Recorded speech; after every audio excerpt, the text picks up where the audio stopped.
அங்குசம் நேயர்களுக்கு வணக்கம். தமிழகத்துல ஒரு மோசடி வழக்குகள்ல குறிப்பிடத்தக்க வழக்கா கருதப்படக்கூடிய நியோமேக்ஸ் மோசடி வழக்குல ஒரு அதிரடி திருப்பமாக சீரியஸ் ஃப்ராட் இன்வெஸ்டிகேஷன் அந்த அமைப்பினுடைய விசாரணை கோரி தாக்கல் செய்யப்பட்ட ஒரு மனுவை சென்னை உயர்நீதிமன்றம் ஏற்றுக்கொண்டிருக்கு. இந்த விவகாரம் இந்த வழக்கினுடைய போக்க மாற்றி அமைக்குமா அப்படிங்கிற ஒரு பெரும் எதிர்பார்ப்பை உருவாக்கி இருக்கு. என்ன விவகாரங்கிறத விரிவா பேசலாம். நீங்க ஒரு புதிய கனவு இல்லத்தை உருவாக்கி இருந்தாலும் சரி, அல்லது ஏற்கனவே நீங்க வசிச்சிட்டு இருக்கக்கூடிய உங்களுடைய இல்லத்துல இன்றைய நவீன காலத்துக்கு ஏற்ப ஒரு அழகுற கிச்சனை வடிவமைக்கணும் அப்படின்னு நீங்க விரும்புனீங்க அப்படின்னு சொன்னா, வெளிநாடுகளில் இருந்து இம்போர்ட் செய்யப்பட்ட துருப்பிடிக்காத மெட்டீரியல்களை கொண்டு உங்களுடைய விருப்பத்திற்கு ஏற்ப உங்களுடைய அந்த சமையலறையை வடிவமைத்து தரக்கூடிய ஒரு நிறுவனமா நேஷனல் மாடுலர் கிச்சன் செயல்பட்டு இருக்கிறாங்க. அவங்களுடைய சேவை உங்களுக்கு தேவை அப்படின்னா திரையில தோன்றக்கூடிய அந்த எண்ணில் நீங்க தொடர்பு கொண்டு பயன்படுத்திக்கலாம். அங்குசம் இதழினுடைய ஆண்டு சந்தா வெறும் 500 ரூபாய் தான். ஓராண்டு சந்தா 52 இதழ்களுக்கான சந்தா 500 மட்டும்தான். ஒவ்வொரு வியாழந்தோறும் உங்கள் இல்லம் தேடி அங்குசம் வார இதழ் வந்து சேரும்.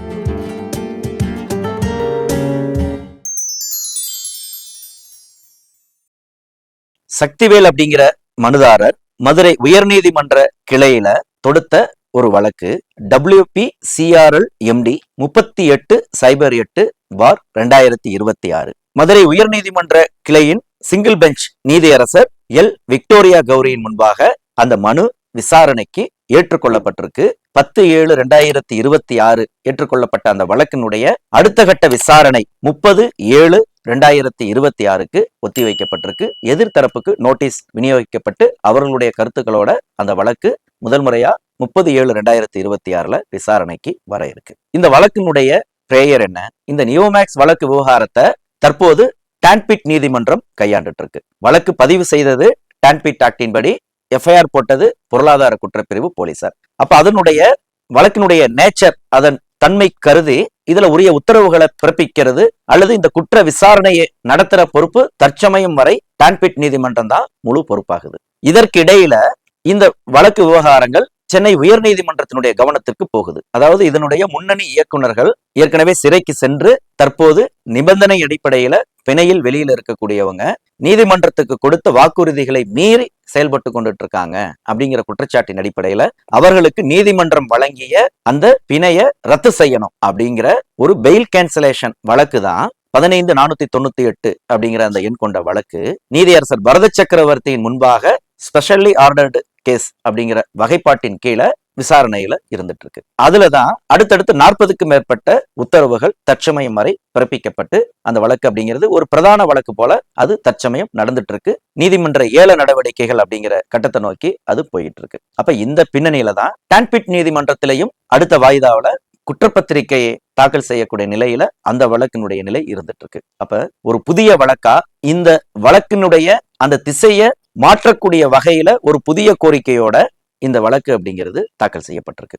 இந்த சீரியஸ் ஃப்ராட் இன்வெஸ்டிகேஷன் அப்படின்னா என்ன? இது எல்லாருக்குமே இருக்கக்கூடிய ஒரு கேள்வி. அதாவது மோசடிகள் அப்படின்னு சொன்னா அதுல பல்வேறு பரிமாணங்கள் அப்படிங்கிறது இருக்கதான் செய்யும். இப்ப டான்பிட் நீதிமன்றம் அப்படிங்கிறது பாதிக்கப்பட்ட முதலீட்டாளர்கள் தரப்பிலிருந்து ஒரு அணுகக்கூடிய ஒரு விவகாரமா இருக்கு. இன்னும் இது போன்ற அந்த மோசடி வழக்குகள்ல PMLA அப்படின்னு சொல்லக்கூடிய சில சட்டப்பிரிவுகளும் உள்ளடங்கி வருது.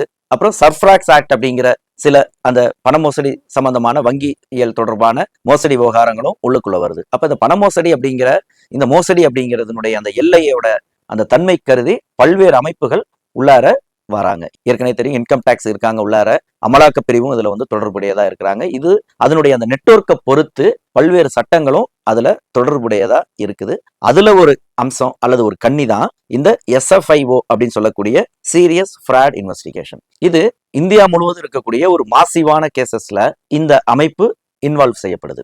இந்த சீரியஸ் ஃப்ராட் இன்வெஸ்டிகேஷன் அப்படிங்கிற இந்த நிறுவனம் மினிஸ்ட்ரி ஆஃப் கார்ப்பரேட் அஃபேர்ஸ் அப்படின்னு சொல்லக்கூடிய ஒன்றிய அரசினுடைய அந்த துறையின் கீழே இயங்கக்கூடிய ஒரு அமைப்பா இருக்கு. இது நாடு முழுவதும் குற்றங்களை தடுப்பதற்காக, குறிப்பா மோசடி தொடர்பான அந்த குற்றங்களை தடுப்பது மற்றும் அதுல ஒரு ஆய்வை மேற்கொள்றது அப்படிங்கிற நோக்கத்துல செயல்பட்டு இருக்கு. குறிப்பா இதனுடைய அந்த பிரதான நோக்கம் அந்த ஃபோரன்சிக் ஆடிட் அப்படின்னு சொல்ற ஒரு விவகாரம் தான். இந்த serious fraud investigation office SFIO அலுவலகம் அப்படிங்கிறது புதுதில்லியை தலைமையிடமா கொண்டிருக்குது.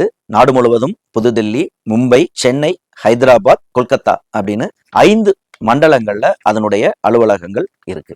அப்ப எந்த கேசஸ்லாம் இந்த SFIOSக்கு போகும் அப்படின்னா 2013ஆம் ஆண்டு நிறுவனங்கள் சட்டம் பிரிவு 208 கீழே அந்த சட்டங்களினுடைய பதிவாளர் அல்லது ஆய்வாளர் அவர்கள் கொடுக்கக்கூடிய அந்த அறிக்கையின் அல்லது அந்த பரிந்துரையின் அடிப்படையில இது சீரியஸ் ஃப்ராட் இன்வெஸ்டிகேஷனுக்கு அந்த வழக்கு போகலாம். அல்லது ஒரு நிறுவனத்தினுடைய செயல்பாடு குறித்து அதே நிறுவனத்துல இயற்றப்பட்ட ஒரு சிறப்பு தீர்மானத்தின் அடிப்படையில அந்த சீரியஸ் ஃப்ராட் இன்வெஸ்டிகேஷன் அமைப்பு தலையிடலாம். ஏன்னா பல நிறுவனங்கள் தாங்கள் ஒரு முன்னணி நிறுவனமா செயல்படுறதாக காட்டிக்கொள்வதற்காகவே அவர்களுடைய அந்த பேலன்ஸ் ஷீட்ல அந்த நிறுவனத்தினுடைய செயல்பாடுகள்ல பல்வேறு தில்லுமுழுகளை அவர்கள் செய்வதற்கான சாத்தியக்கூறுகள் இருக்குது அப்படிங்கிற அடிப்படையில் இருந்துதான் இப்படி ஒரு ஏற்பாடு இந்த இடத்துல தேவைப்படுது. அடுத்தது பொதுநலன் கருதி. இந்த பொதுநலன் அப்படிங்கிறது இந்த மோசடி விவகாரங்கள்ல பாதிக்கப்பட்ட அந்த மக்களுடைய நலனிலிருந்து அது கோரப்படலாம். மிக முக்கியமா மத்திய அரசு அல்லது மாநில அரசு அதனுடைய ஏதேனும் ஒரு துறையிடம் இருந்து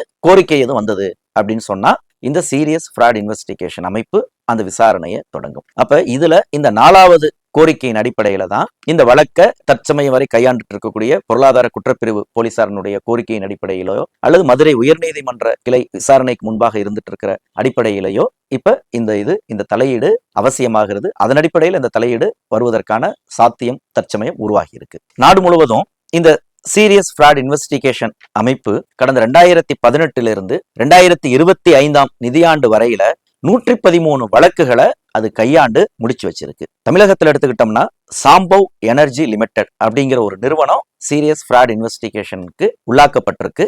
சென்னையை சேர்ந்த அந்த நிறுவனம், ஒரே ஒரு நிறுவனம் மட்டும்தான் தற்சமயம் வரைக்கும் தமிழ்நாட்டிலிருந்து அப்படி ஒரு வழக்குல சிக்கியிருக்கு.